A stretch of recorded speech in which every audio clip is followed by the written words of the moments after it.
Hello everyone, আসসালামু আলাইকুম। আশা করি সবাই অনেক বেশি ভালো আছেন। আলহামদুলিল্লাহ, আমিও ভালো আছি। আজকে আপনাদের সাথে শেয়ার করতে যাচ্ছি এমন একটি রেসিপি যা আপনারা বারবার ট্রাই করবেন। এখানে আমি নিয়েছি চিকেন, পেঁয়াজ, ক্যাপসিকাম, আদা রসুনের পেস্ট, এলাচ, দারচিনি, টক দই, তেজপাতা, কাঁচামরিচ আর কিছু সামান্য মশলা। একটি কড়াইতে আমি তেল দিয়ে নিচ্ছি পরিমাণ মতো। তেল গরম হয়ে যাওয়ার পরে এখানে আমি দিয়ে দিচ্ছি 2টো তেজপাতা, 4টি এলাচ, দারচিনি।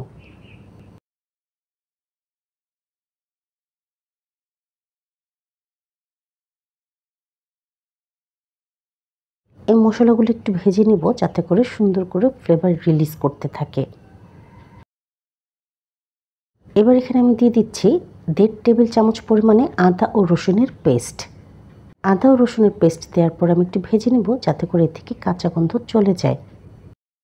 এবার এখানে আমি দিয়ে দিচ্ছি 1/2 কাপ পরিমাণে পেঁয়াজ বাটা। এই পেঁয়াজ বাটা দেওয়ার পরেও আমি ভেজে নিব যাতে করে এ থেকে কাঁচা গন্ধ পুরোপুরিভাবেই চলে যায়।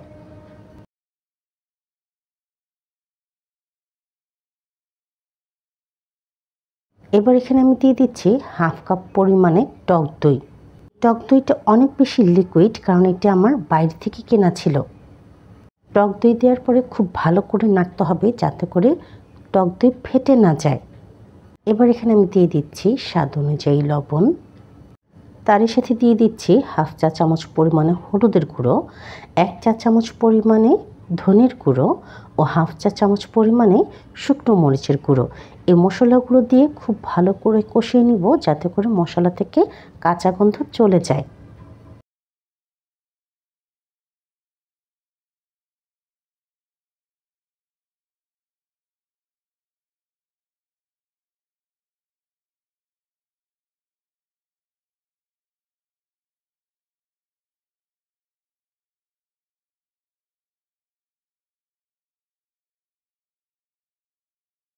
আমার মশলাগুলো কিন্তু খুব ভালো করে কষানো হয়ে গেছে, কারণ মশলা থেকে অলরেডি তেল ছাড়তে শুরু করেছে। এবার এ পর্যায়ে এখানে আমি অ্যাড করে দিচ্ছি চিকেনগুলোকে। আর চিকেনগুলো দিয়ে আমি খুব ভালো করে কষিয়ে নেব যাতে এর ভিতরে তেল মশলা খুব ভালো করে মিক্স হয়ে যায়।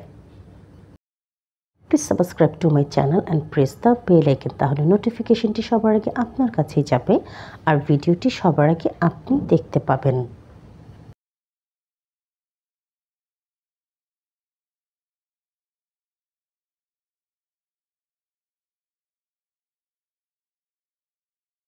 আপনারা অনেকেই আছেন আমার ভিডিও দেখেন কিন্তু নাই ফলো করে দিচ্ছেন আমার ফেসবুক পেজটিকে, আর নাই সাবস্ক্রাইব করে দিচ্ছেন আমার ইউটিউব চ্যানেলটিকে।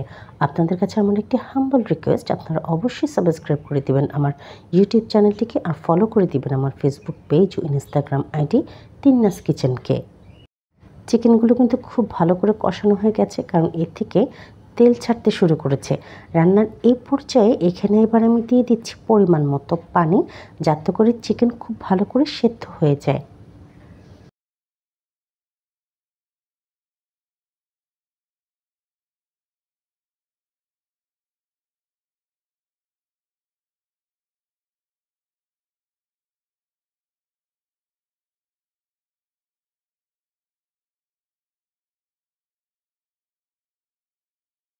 চিকেন যখন 70% সিদ্ধ হয়ে গেছে তখন এর মধ্যে আমি দিয়ে দিচ্ছি পেঁয়াজগুলোকে।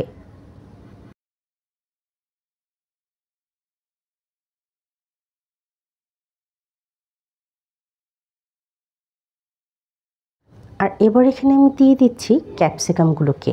পেঁয়াজ আর ক্যাপসিকামের ফলে এই চিকেন দো পেঁয়াজের টেস্ট হয় অসাধারণ। তারই সাথে দিয়ে দিচ্ছি 4-5টি পরিমাণে কাঁচামরিচ ও তারই সাথে দিয়ে দিচ্ছি 1 চা চামচ পরিমাণে চিনি। যেহেতু এখানে টক দই দেওয়া আছে তাই চিনি দেওয়ার ফলে টেস্ট ব্যালেন্স করবে।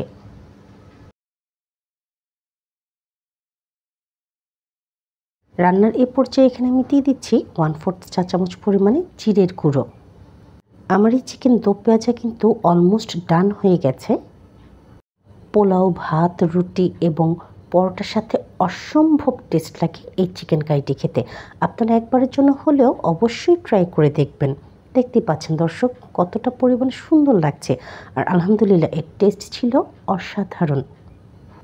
আপনারা একবারের জন্য হলেও বাসায় অবশ্যই ট্রাই করে দেখবেন আর আমাকে এর ফিডব্যাক জানাবেন কমেন্টের মাধ্যমে। সবাইকে আন্তরিকভাবে ধন্যবাদ।